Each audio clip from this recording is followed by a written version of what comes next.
Hi guys, welcome to દાદીસ ધાબા. તો દાદી, આજે આપણે શું બનાવવાના છીએ? શિયાળાની સીઝન આવી ગઈ છે અને ઠંડી ખૂબ પડવા માંડી છે, તો સૂપ બધાને પ્રિય જ હોય છે. ગરમા ગરમ સૂપ પીવાની બહુ મજા આવે, એટલે આજે આપણે બધાનું ફેવરિટ મંચાઉ સૂપ બનાવીશું. તો દાદી, આપણને એમાં શું જોઈશે? જો, એને માટે ઘણા બધા શાકભાજીનો ઉપયોગ થતો હોય છે. તો આપણે આ કોબી છે,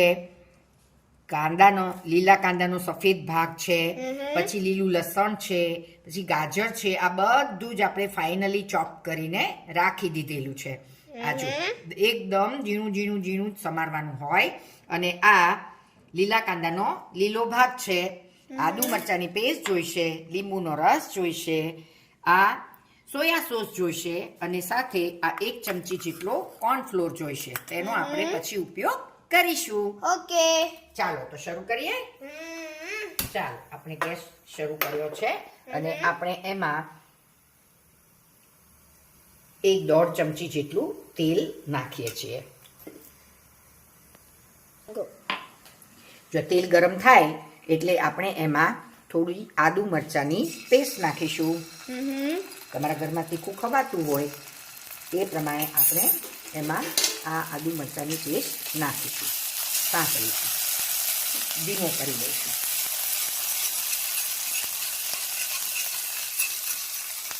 ત્યાર પછી આપણે એમાં કોબી, ગાજર, કાંદા, આ બધું જ શાકભાજી નાખી દઈએ અને એને ખૂબ સારી રીતે સાંકળીએ. જો આ રીતે બધું મિક્સ કરી દઈએ અને ખૂબ સારી રીતે સાંકળી દઈએ. ત્યારે આપણે ગેસ થોડું મીડિયમ રાખીશું એટલે જલ્દીથી સંકળાઈ જાય. અને ત્યાર પછી એના ભાગનું આપણે એમાં મીઠું નાખી દઈશું એટલે આ શાકભાજી ઝડપથી સંકળાઈ જાય.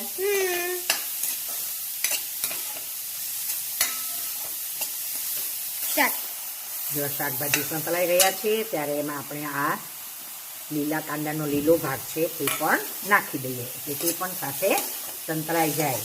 અને આને આપણે થોડા વધારે પ્રમાણમાં સાંકળવાના છે એટલે આપણે જ્યારે સૂપ પીએ ત્યારે બહુ મોડામાં શાકભાજી ચાવવા પડે નહીં. તને ભાવે બેટા મંચાઉ સૂપ? બા, મને તો બહુ જ ભાવે. બહુ સરસ, મજા પડી જશે આજ તો ગરમ ગરમ સૂપ પીવાની. ઠંડી પણ બહુ છે. ચાલો, આ શાકભાજી સંકળાઈ રહ્યા છે ત્યાં સુધીમાં આપણે બીજી તૈયારી કરીએ. તો આ 1 ચમચી કોર્નફ્લોર આપણે લીધેલો છે, એમાં આપણે થોડું થોડું પાણી નાખીને એની પેસ્ટ જેવી પહેલા બનાવીશું એટલે એમાં લમ્સ પડે નહીં.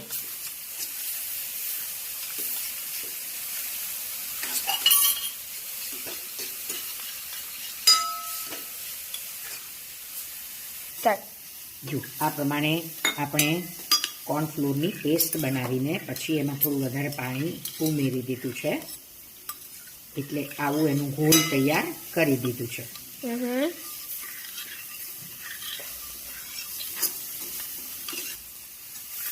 બા, આપણે મંચાઉ સૂપમાં કોર્નફ્લોરનું શું કામ?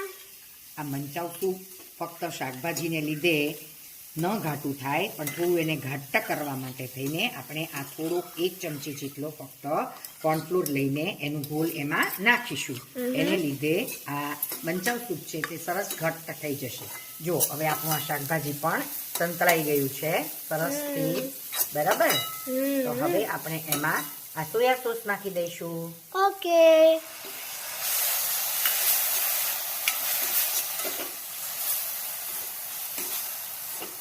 ચાલો, તે પણ થોડો સંતળાઈ ગયો છે એટલે હવે આપણે એમાં પાણી નાખીશું. 2 ગ્લાસ જેટલું પાણી આપણે એમાં ઉમેરી દઈએ. હવે આપણે એને સારી રીતે ઉકળવા દઈએ. હવે આપણે એમાં પાણીના ભાગનું થોડું મીઠું ઉમેરી દઈએ. શાકભાજીમાં તો આપણે ચડાવતી વખતે નાખેલું જ હતું, બરાબર?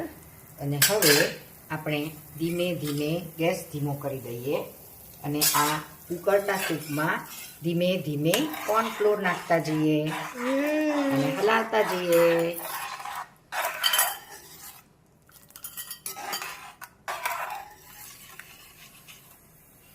હવે આ કોર્નફ્લોરને લીધે સૂપ એકદમ સરસ મસ્ત ઘટ્ટ થઈ જશે, પીવા જેવું ફાઇન. એને થોડી વાર ઉકળવા દઈએ એટલે બધો મસાલો પણ એમાં સારી રીતે ચડી જાય અને સરસ ટેસ્ટ આવી જાય. જો લાગે છે ને બહાર જેવું. ટેસ્ટ પણ એવો બહુ સરસ. ટેસ્ટ માટે એક વસ્તુ બાકી છે હજુ. એ શું? કહું ને એ છેલ્લે જ નખાય હંમેશા, હેલ્થ માટે પણ, અને એમાં જે કંઈ વિટામિન્સ હોય તે જળવાઈ રહે એટલા માટે હંમેશા કોઈ પણ વસ્તુમાં છેલ્લે નખાય. શું છે ખબર છે? એ લીંબુ રસ. સરસ ઉકળી ગયું છે સૂપ.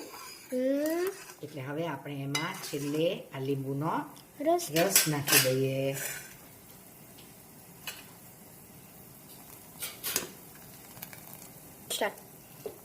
જોઈ તમે આની કન્સિસ્ટન્સી.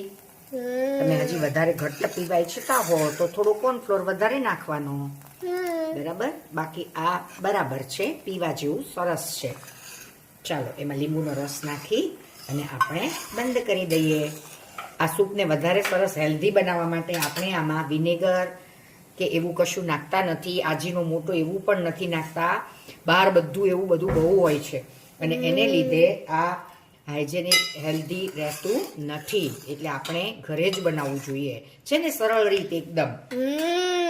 હા, એટલે સરસ રેડી છે. ચાલો હવે આપણે એને સર્વ કરી દઈએ. જો આ સરસ મજાનું આપણું મંચાવ સૂપ તૈયાર. બા, સુગંધ તો જો કેટલી મસ્ત આવે છે. મન તો પીવાનું જ મન થઈ ગયું. આજે તો ઠંડીમાં આ પીવાની મજા જ આવી જશે. બા, આમાં એક વસ્તુ મિસિંગ છે. અરે શું મિસિંગ છે?